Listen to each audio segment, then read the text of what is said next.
Comment ils vont? Que doit faire Alpine avec ses pilotes? C'est un peu la cata aussi à ce niveau-là pour l'équipe française en ce début de saison. Et oui, on est en pleine crise interne chez les Bleus suite à ce qui s'est passé à Monaco entre Pierre Gasly et Esteban Ocon. Après les déclats de Bruno Famin, les rumeurs enflent et vont dans tous les sens. On parle même d'une possible suspension pour Esteban. Chez Alpine, on a l'impression que la tension est maximale entre les pilotes. Le management semble lui aussi un peu crispé, et tout ça ne va pas dans le sens d'une bonne dynamique pour l'équipe française. Dans cette vidéo, on va voir ce qui se passe dans le détail, on va évoquer les pilotes, et je vous dis ce que je pense que devrait faire Alpine pour résoudre son problème. Allez, on en parle. Vous êtes encore plus de 40% à regarder les vidéos sans être abonné, et ça, c'est pas cool. Pour changer ça, tu sais quoi faire? Abonne-toi, laisse-moi ton meilleur pouce levé, et surtout, profite de la vidéo.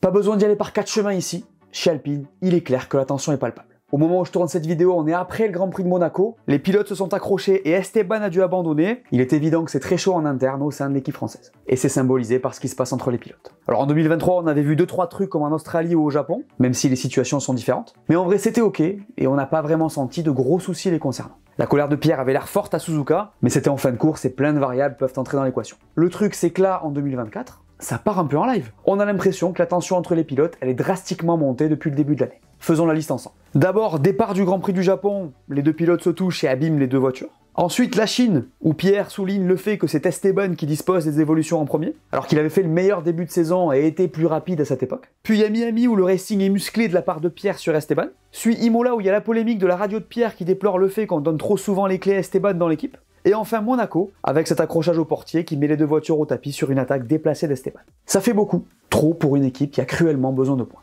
On parlera de l'importance du management dans la partie suivante, mais d'abord on peut essayer de comprendre pourquoi ça se passe comme ça. D'abord on peut se le demander, ces pilotes ne sont-ils pas au final incompatibles? Je trouve que c'est une question compliquée. Parce que sur le papier ils ont tout pour l'être. Ils sont aussi rapides, ils ont le même palmarès, beaucoup d'expérience, mais le fait est que ça fonctionne moyennement entre eux et que ça commence à coûter à l'équipe. Les raisons de cette incompatibilité, après j'irai pas dedans. Là-dessus, on ne peut faire que des suppositions, donc pas vraiment intéressantes dans ce cas de figure.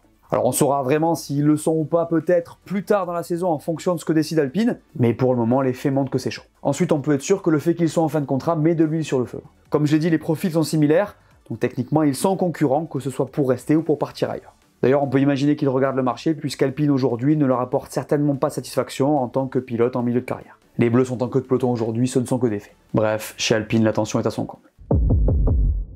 Vous l'avez compris si vous avez regardé la course de dimanche, et vous le savez si vous connaissez un peu la F1, de manière générale, mais surtout dans ce contexte, le management est hyper important. Quand les deux pilotes se mettent sur la tronche, en vrai, seul le management peut avoir un impact pour solutionner les choses. Et dans ce cas précis, c'est particulièrement important, justement parce que c'est le management qui a mis le feu aux poudres. Je parle bien évidemment des paroles de Bruno Famin en direct sur Canal au moment de l'accrochage. Je vous les lis à nouveau. Je crois que l'attaque d'Esteban était totalement hors de circonstance. C'est exactement ce qu'on ne voulait pas voir. On en tirera les conséquences, on va trancher dans le vif. Cette déclat est très importante par rapport à ce qui se passe en ce moment. D'un côté parce qu'elle est très forte, c'est rare d'avoir un commentaire de cette nature en direct pendant une course de F1, et de l'autre parce que l'expression trancher dans le vif est intraduisible en anglais, et qu'elle donne donc lieu à des interprétations et rumeurs de tous les côtés. On parle de l'histoire de la potentielle suspension d'Esteban en fin de vidéo. En tout cas, je voulais vous parler de cette déclat en live parce que comme je l'ai dit, je pense qu'elle est centrale dans ce qui se passe à chaud après ce Grand Prix de Monaco. D'ailleurs, je ne suis pas là pour la juger, mais pour essayer de l'analyser. Je précise. Et je trouve qu'il y a plusieurs façons de le voir. En fait, à première vue, je me dis que c'est un peu déplacé de réagir directement comme ça en incriminant son pilote sans avoir échangé avec lui avant. De lui tirer dessus comme ça en direct, sans prendre le temps de se poser 5 minutes avec lui,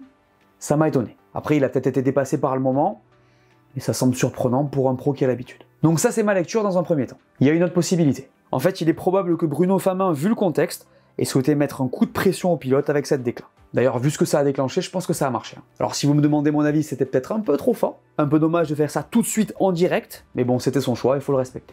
D'ailleurs, c'est une déclat qui va pas mal dans le sens de la communication globale d'Alpine vis-à-vis des pilotes. En gros, on résout les problèmes de l'équipe en premier, et on parle d'Esteban et Pierre après. Ce qui me semble assez juste, vu le challenge que rencontre l'équipe en 2024. Allez voir cette vidéo pour plus d'infos. Les gars, faut pas oublier que l'écurie Alpine est un outil promotionnel de la marque Alpine pour à terme vendre des voitures. Il est très important pour eux de retrouver de la vitesse avant tout, pour arriver à mettre en avant les qualités de leur écurie, afin qu'elles soient répercutées sur la marque. Le reste doit passer après. Renault est un grand constructeur qui pèse fort dans l'industrie, et il ne peut pas se permettre de donner une image négative sur la piste, que ce soit au niveau de la perf ou des actions de chacun. D'où l'importance du management dans cette histoire. D'ailleurs, ça n'a pas été confirmé par Alpine, mais il semble que Flavio Briatore arrive dans l'équipe française comme superviseur. Briatore, c'est un nom très connu de la F1, puisque c'était le grand patron de Benetton à l'époque Schumacher, et donc de Renault à l'époque Alonso. Il serait entre autres chargé de recruter pour améliorer les structures d'Enston et de Viry.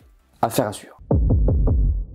J'ai envie d'entrer un peu dans le détail sur Esteban Ocon, les gars, parce que j'entends et je lis des trucs de partout, et j'ai envie de réagir. En fait, suite à la course de Monaco, ça l'incrimine sévère, et j'avoue, j'ai un peu de mal à comprendre. Je parle globalement, hein, en dehors de ce qui s'est passé au portier. Je précise. On dit que c'est pas un team player, on le critique beaucoup. Alors je commence par le dire, oui, Esteban a eu des moments où il a eu du mal au sein des équipes. Ça a été le cas chez Force India en 2017 et 2018 avec Pérez, où c'était pas uniquement de sa faute. Je vous rappelle que Pérez est aussi un client dans le délire du racing. Enfin c'était. En 2017, on avait eu des épisodes au Canada, à Bakou, en Hongrie et à Spa. Je vous rappelle qu'ils avaient eu interdiction de se battre après la Belgique. Course assez dramatique pour eux, faut le dire. Il y avait eu Singapour aussi en 2018 avec cette équipe. Puis les épisodes suivants arrivent avec Alpine. Jeddah, Hongrie et Brésil 2022 avec Alonso, qui avait eu beaucoup de mal avec le comportement d'Esteban si on se base sur ses déclats. Il considérait sûrement être mal payé vu qu'il lui avait permis de gagner en Hongrie en 2021, et donc ce que vous voyez avec son coéquipier actuel en ce moment. Ceci étant dit, est-ce qu'on ne confond pas la F1 et le karting? Alors ça c'est autre chose. Est-ce qu'on ne confond pas le fait d'être un team player et tout simplement un racer? Je vous pose la question. Alors je pense qu'il faut contraster le propos. Parce que oui, Esteban a eu et a toujours parfois des moments comme celui-là. Mais les gars, non seulement moi je kiffe ce côté racer, je trouve que c'est un des mecs qui a le plus ce vice que tous les champions ont dans ce sport, mais en plus je trouve qu'on oublie vite à quel point il a été exemplaire au sein de cette équipe. Il n'a jamais eu un mot plus haut que l'autre dans la presse. Il a toujours poussé et soutenu son équipe. Perso, je trouve que son team spirit est remarquable depuis qu'il conduit pour Alpine. Et puis il reste leur seul et unique vainqueur. C'est pour ça que je trouve un peu dommage de lui faire porter le chapeau publiquement à la première occasion. J'ai un peu l'impression qu'on oublie l'ampleur du travail effectué par un mec qui est là depuis 5 saisons en fait. Après, comme j'ai dit, je respecte la décision, mais j'avoue que quand je vois certains commentaires, je comprends pas. Oui, il est fautif à Monaco, il s'en est d'ailleurs excusé sur ses réseaux, mais faut pas non plus avoir la mémoire trop courte. Les gars, sur le début de saison, on va pas se mentir, c'est lui qui porte l'équipe en performance. Attention, l'idée ici n'est vraiment pas de tirer sur Pierre, mais plus de faire revenir à la raison ce qu'il critique pour moi à tort. Regardez les perfs du gars avant de le mettre dehors à la moindre incartade. Bref, vous avez compris. Alors il y a des rumeurs, hein, on le sait. Alpine aurait décidé de continuer avec Pierre et de ne pas renouveler Esteban. J'utilise le conditionnel parce que j'en sais rien, vous avez remarqué. Il y a la rumeur As, donc tout ça peut et doit jouer. Ça met la pression et c'est bon pour personne. Donc voilà, vous avez compris, pour moi c'est une histoire d'équipe. Donc dans leur cas, je trouve vraiment dommage de tirer uniquement sur un mec. Surtout quand il est si rapide. Après, c'est sûr qu'il a une part de responsabilité aussi, mais selon moi, rien qu'il ne puisse pas faire évoluer. Il y a aussi peut-être quelque chose sur lesquels il peut bosser pour éviter de se fermer des portes à l'avenir. Vous pensez quoi de la situation d'Esteban? Maintenant qu'on a vu tout ça, quelles sont les solutions pour Alpine? Eh ben, je vais vous donner mon avis. D'abord, et j'imagine qu'ils l'ont fait, c'est se poser avec les pilotes et discuter pour comprendre. Les mecs sont des pros et si on a bien compris que c'était pas aussi facile que prévu de bosser ensemble, normalement ça devrait marcher. D'ailleurs, les histoires de suspension ou de ban, ça me semble complètement hors de propos. Par contre les gars, je suis désolé mais je suis obligé de faire la blague. Esteban, la suspension, il l'a dans son prénom. Esteban. Allez, je sors, c'est pas drôle.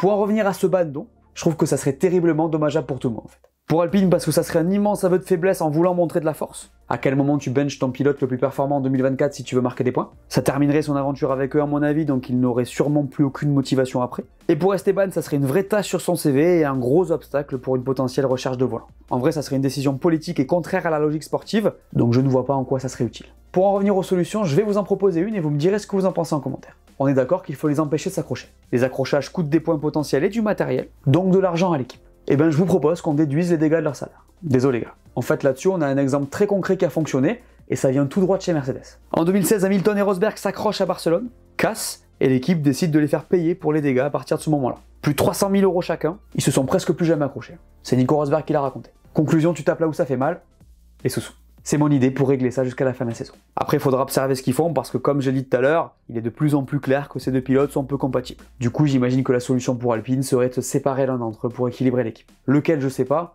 mais croyez-moi, ça me gave d'être en train de vous dire ça. En vrai, ils sont pas responsables de ce qui se passe avec l'équipe. L'idée n'est pas vraiment de leur rejeter la faute dessus, mais bon, c'est vrai que factuellement, il y a un déséquilibre à leur niveau. D'ailleurs, comme je l'ai mentionné tout à l'heure, celui qui est le plus susceptible de partir, a priori, c'est Esteban. Encore une fois, des rumeurs. Bref, je pense qu'Alpine doit tout faire pour restaurer la paix entre ses pilotes afin de progresser du mieux qu'elle peut en 2024, et donc prendre la bonne décision en ce qui concerne son line-up de l'an prochain. Vous feriez quoi à leur place? Voilà, merci à tous de m'avoir écouté, j'espère que cette vidéo vous a plu, laissez-moi un pouce bleu, dites-moi en commentaire ce que vous pensez de tout ça. N'oubliez pas d'aller voir mes dernières vidéos que vous n'aurez pas vues, dites-moi tout, et on s'abonne. Allez, ciao!